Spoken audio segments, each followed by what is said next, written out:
మరొకసారి ఆరాధనకు చేరవచ్చిన క్రీస్తునందున్న సహోదరి సహోదరులందరికీ నా హృదయపూర్వక వందనాలు. ఆరాధనలో సమయం ముందు దేవుని వాక్యాన్ని మనం ధ్యానించబోతున్నాం. చూడండి, ఏ పాపమును నన్ను ఏలనీకుడి అంటున్నాడు కీర్తనాకారుడు. నీ వాక్యమును బట్టి నా అడుగులు స్థిరపరచుము, ఏ పాపమును నన్ను ఏలనీయకుము. అడుగులు స్థిరపరచబడాలంటే ఇక అందులో నిలిచిపోవాలి. అంటే మనం వాక్యం పట్ల విశ్వాసాన్ని పూర్తిగా కలిగి ఉండాలి. కొద్దిపాటి విశ్వాసం కాదు, స్థిరపరచబడాలి. ఇంకా మనం గాలికి చెదరగొట్టు పొట్టు వలె మనం ఉండకూడదు. ఎటు ఉండాలి?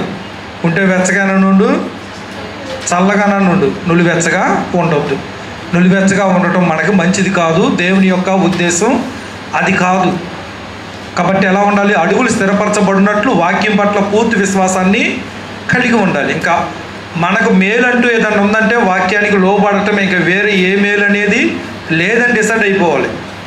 కాబట్టి అలా మనం అడుగులు స్థిరపరచబడితే పాపం మనల్ని ఏలనీయకుండా మనం చూసుకుంటాం. వాక్యాన్ని బట్టి ఏ పాపమును నన్ను ఏలనీయకుము అని. పాపము కానీ మనలను ఏలితే, సాతానుని పరిపాలనలో మనం ఉండి సాతాను యొక్క ఇష్టానుసారంగా కానీ మనం నడుచుకొని దేవుని వ్యతిరేకిస్తే మనం ఏం కోల్పోతామంటే మంచి ఆరోగ్యకరమైన వాతావరణాన్ని మనం కోల్పోతాం. ఏంటి ఆరోగ్యకరమైన వాతావరణం అంటే? కీర్తనల గ్రంథంలోనే 128వ కీర్తన మీరు చూసినట్లయితే, యెహోవా యందు భయభక్తులు కలిగి ఆయన త్రోవల యందు నడుచు వారందరూ ధన్యులు. అంటే ఎటువంటి వారై ఉన్నారు వీరు ఎటువంటి వారై ఉన్నారు?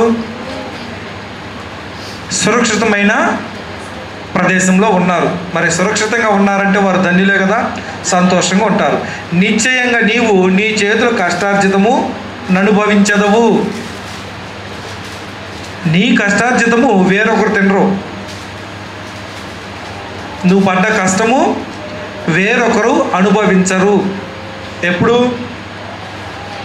పాపాన్ని ఏలనీయకుండా ఉంటే, పాపానికి దాసులుగా ఉండకుండా ఉంటే, నీతికి దాసులుగా ఉండేవారు ఏమై ఉంటారు? కష్టపడతారు, తన కష్టాన్ని తాను అనుభవిస్తారు, దాని యొక్క ఫలం.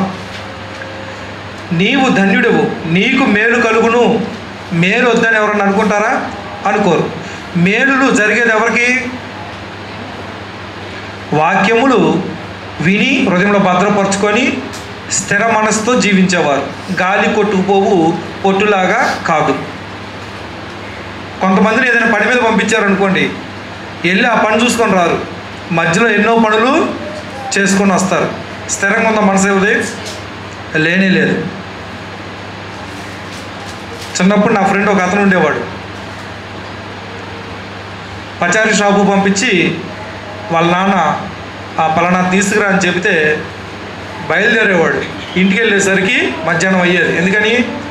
మధ్యలో క్రికెట్ ఆడేవాడు, గోళీలు ఆడేవాడు, అన్నీ అయిపోయి లాస్ట్లో తీసుకురమ్మన్న ఆయిల్ ఏంటో సీసాలో పట్టించుకొని ఇంటికి వెళ్ళేవాడు. ఇంటికి వెళ్ళేసరికి వాళ్ళ నాన్న రెడీగా ఉండేవాడు కర్ర తీసుకొని.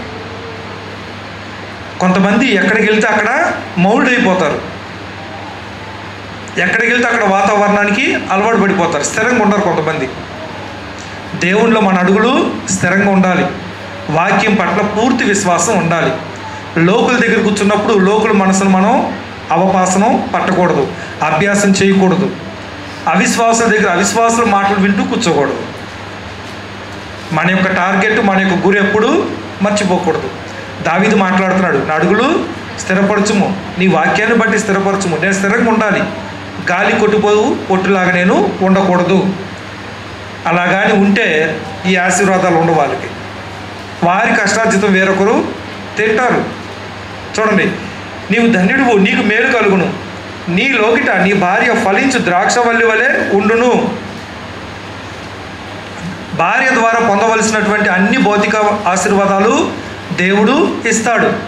భార్యను బట్టి భర్త సంతోషిస్తాడు.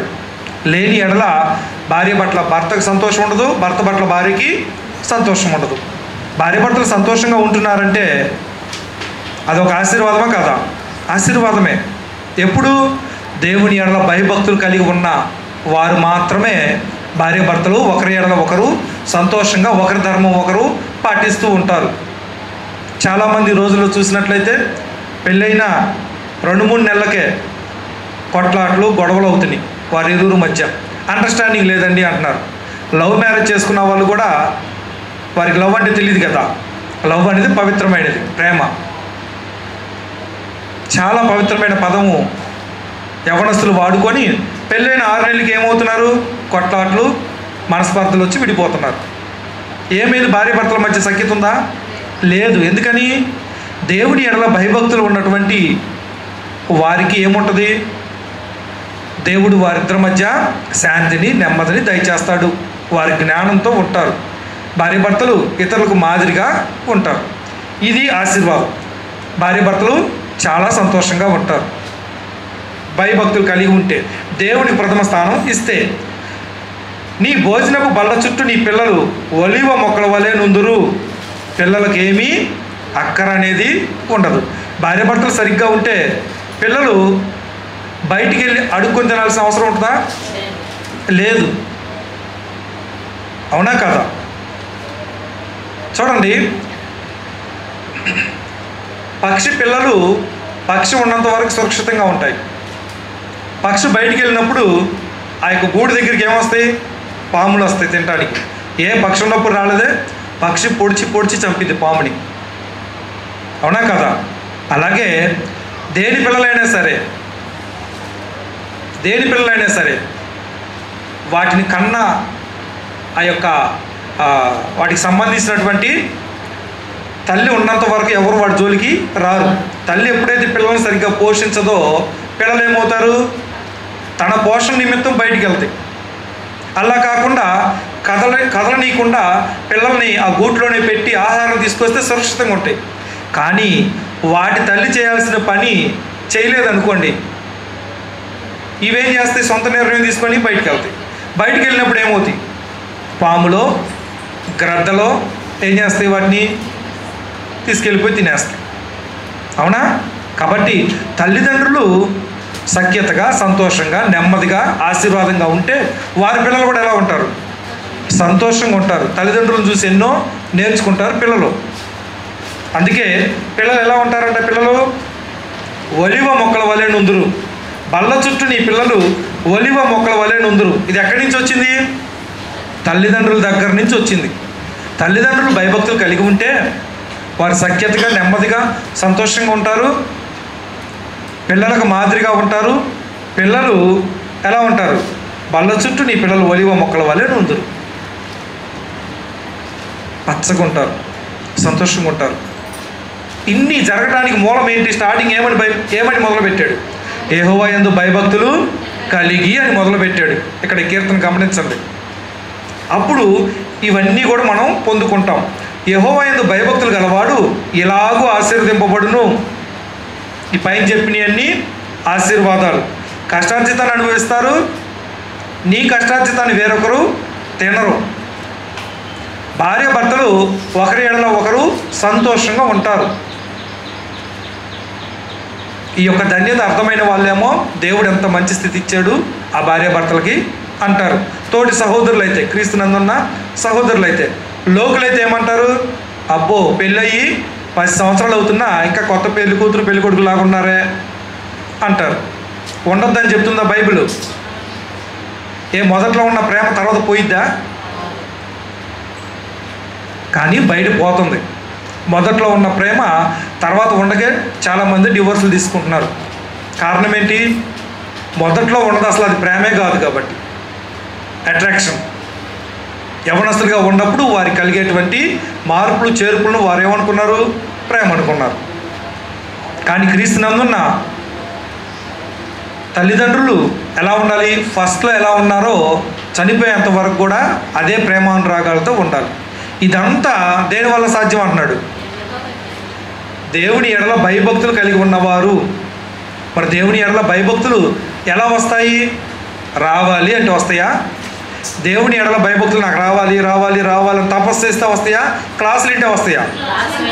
క్లాసులు ఏంటంటే హృదయంలో వాక్యం పనిచేస్తుంది, మనలో ఉన్న లోపాలు సరిచేస్తుంది వాక్యం. భయభక్తులు కలుగులాగున ఎక్కువగా క్లాసులకు అటెండ్ అవ్వాలి, ఆరాధనకు అటెండ్ అవ్వాలి. అటు తిరిగి టోటల్గా చెప్పేది ఏంటి? వినటం వలన విశ్వాసము కలుగును. కానీ అది మాత్రం ఇష్టం ఉండదు. భయభక్తులు అయితే నాకు ఉంటాయి, కానీ నేను క్లాసులు వినను, ఆరాధనకు సరిగ్గా రాను. కానీ భయభక్తులు మాత్రం రావాలి. ఎలా వస్తాయి భయభక్తులు? దేవుని గురించి మనము వాక్యం ద్వారా వింటూ వింటూ వింటూ ఉంటే మనలో వాక్యం నాటబడి దేవుడు అంటే భయభక్తులు కలుగుతాయి. భయభక్తులు కలిగినప్పుడే భార్య భర్తలు బాగుంటారు, వారి పిల్లలు కూడా బాగుంటారు. ఇంకంతే. అంతే తప్ప ఎవరినో చూసి మనం వీరేంటి ఇంత దీవించబడుతున్నారని అనుకోవాల్సిన అవసరం లేదు. సూత్రం ఒకటే, ఏంటది? దేవునికి ప్రథమ స్థానం ఏమంటే దేవుని ఎడల భయభక్తులు కలిగి ఉండడం.